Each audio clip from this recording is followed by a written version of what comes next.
Hello everyone. You are watching Stamping with Hart. My name is Melinda Hart. I am an independent demonstrator with Stampin Up, and today we are going to be talking about another alternate technique that you can do with the Lovely Labels Pick-a-Punch. This is a double-sided border. So this means that a strip of paper has actually been punched on both sides with the Lovely Labels Pick-a-Punch.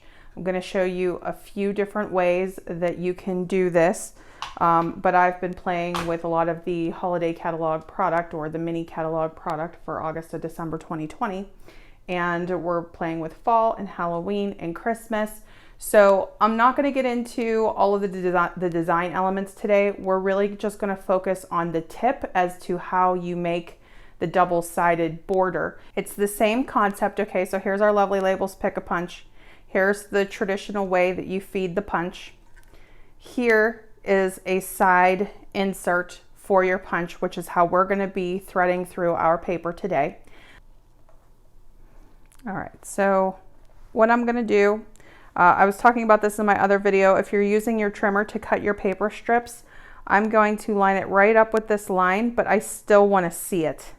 So that line that matches up with the 2-inch mark, just want to be able to see it, just right there on the border. And I'm going to cut, okay, and then I'll do a different color for my 1 3/4 inch.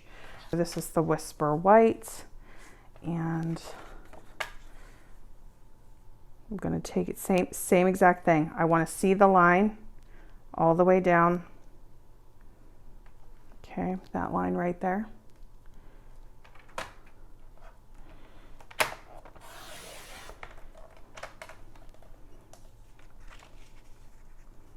Okay, so these are the sizes that you're looking at with my samples today, but you can actually go thinner, and maybe we could do that one of these days, or one day this week.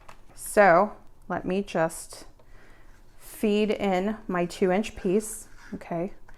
And now what we're gonna do, and there are 2 ways that you can do this. Some of them you will see have these little markers here, and that is a 1/4 inch, okay?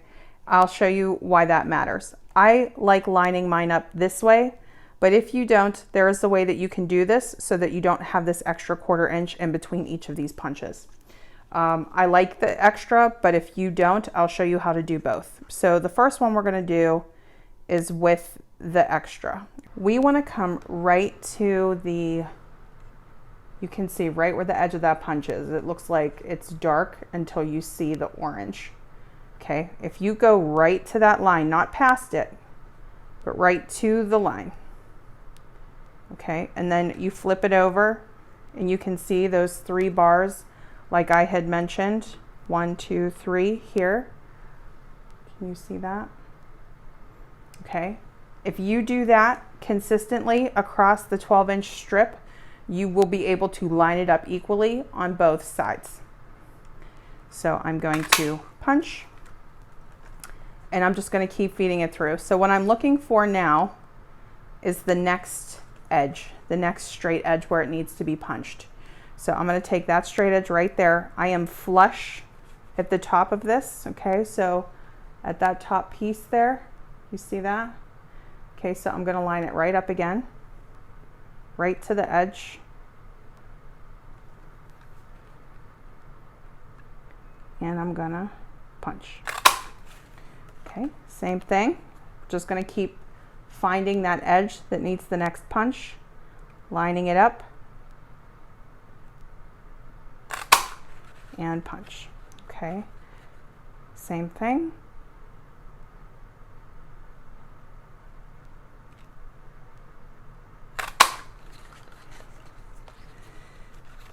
The last one is not going to feel as stable because there's not a full piece across the bar, but that's okay. Just stick with that guide. Okay. All right. So here is the first side. So this is what I had showed you in the last video. So the difference today is that we're actually going to do the other side. So with the punch facing towards you, where you have your fancier like design here and then the more straight edge design over here. Okay, see how that matches up? We are just going to flip the paper over. We're going to feed it back through, and we're going to do the same exact thing. So we are just going to line this up. Now, with your regular cardstock, you really shouldn't have a problem with it getting stuck. But if you're using a thicker cardstock, like the metallic paper, the brushed metallic from the Gilded Autumn, it's going to be a little bit tighter. So just keep that in mind. That's thicker paper. Okay, so here we are right at the line, and we're going to punch. Okay. See how that lines up? Okay. So we're going to keep doing that all the way across.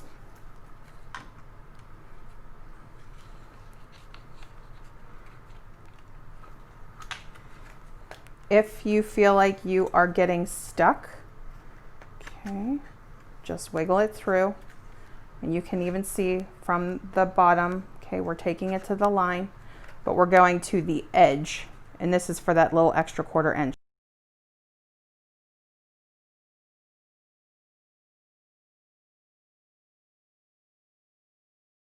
So here we have our double-sided border.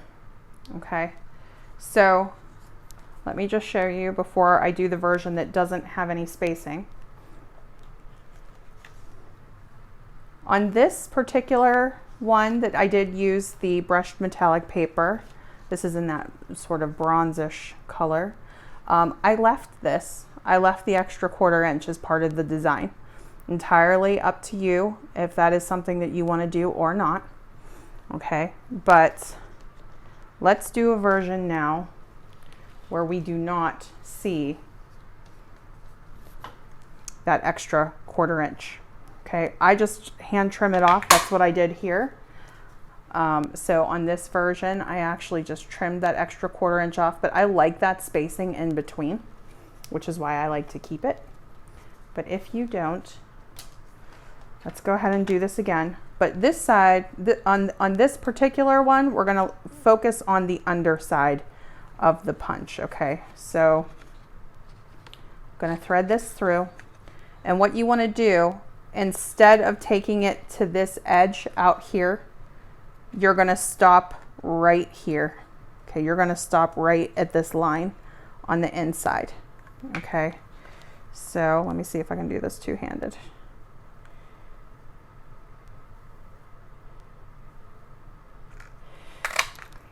All right, so now instead of lining it up on the outside, we're just going to pull this piece to the edge right here. So just going to bring it until I can't see it, but no further.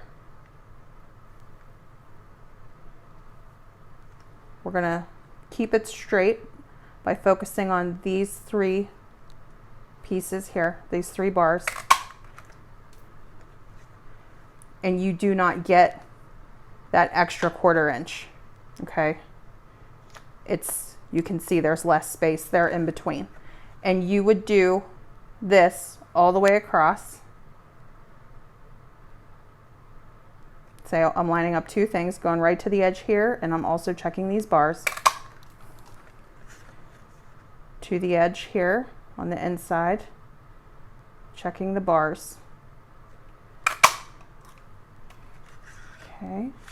Now we would finish that out, okay, and then we would do the other side. Okay, so same thing. We're going to flip, we're going to feed, and we're going to repeat that. So to the edge, making sure it's straight. We can see the bars, and punch. Let me do one more. Okay, taking it to the edge,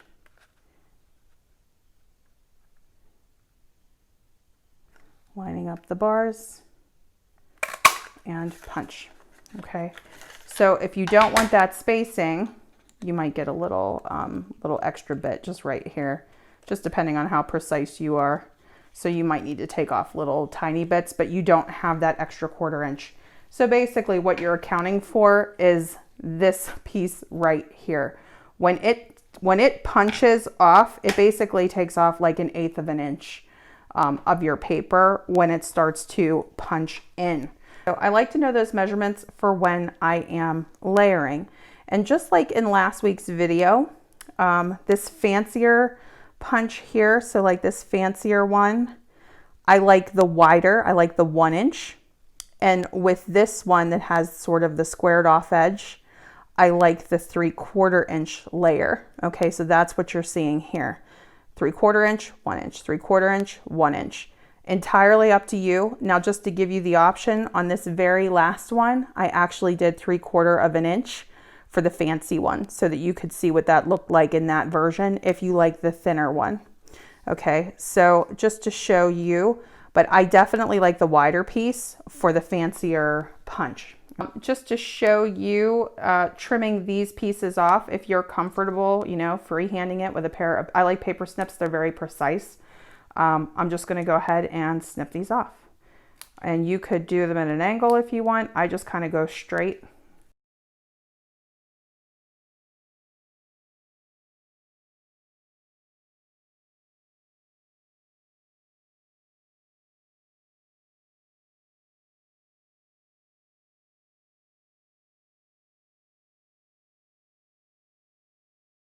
Aren't perfect. They're not stamped, you know, not stamped. They're not punched perfectly in the middle of each. And I just want to say that this type of a technique, it gives a lot of visual interest. It doesn't have to be perfect. I really just think it's more about the impact and the fact that it's handmade. You know, if you're going to be working in strips like this and you don't necessarily want to feed them into your punch, I'm going to show you what I mean by that actually, because I think this will be helpful to you too. So if you are comfortable freehanding, okay, if you go right to this, from this edge to this edge is 1 inch. Okay, so if you trim that off and you trim this, you have a layering piece.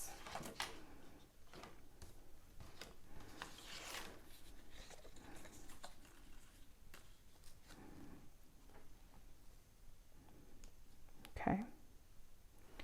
And of course, because you have the entire design, if you cut to the second design element,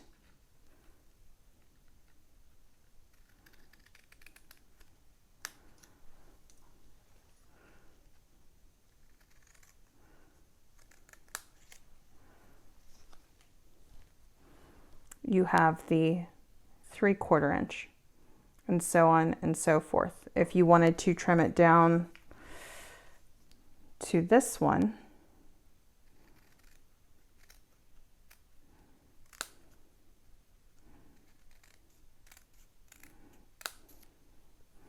that is the 1/2 inch.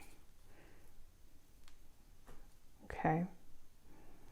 And same for this. If you need to hand trim those out because you have an entire strip in front of you and you want to do that a little more quickly, you can, because when you try to feed a smaller piece into the Lovely Labels Pick-a-Punch, it can get away from you.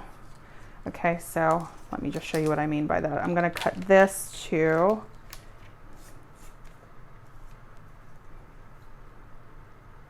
we'll cut that to 1 inch.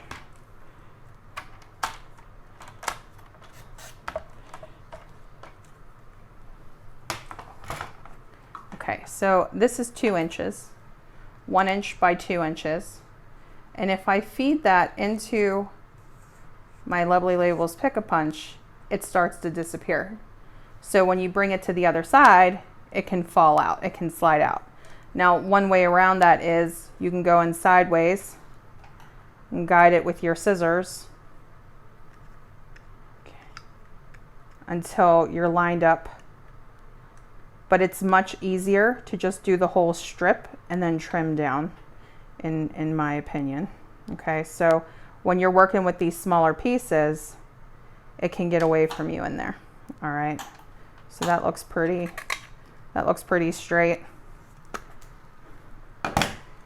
and then you would have your piece like that. It's just a little more work if you have pre-cut pieces. That's why it's easier, even if you're going in the traditional way with your 1/2 inch, 3/4 inch, or 1 inch piece, that you just punch and then trim it off and punch and trim it off, because the longer strip allows you the control to just keep going down the line. So if you haven't already seen my craft tip video about the Lovely Labels Pick-a-Punch making the tombstone border, I will link that so that you can check it out.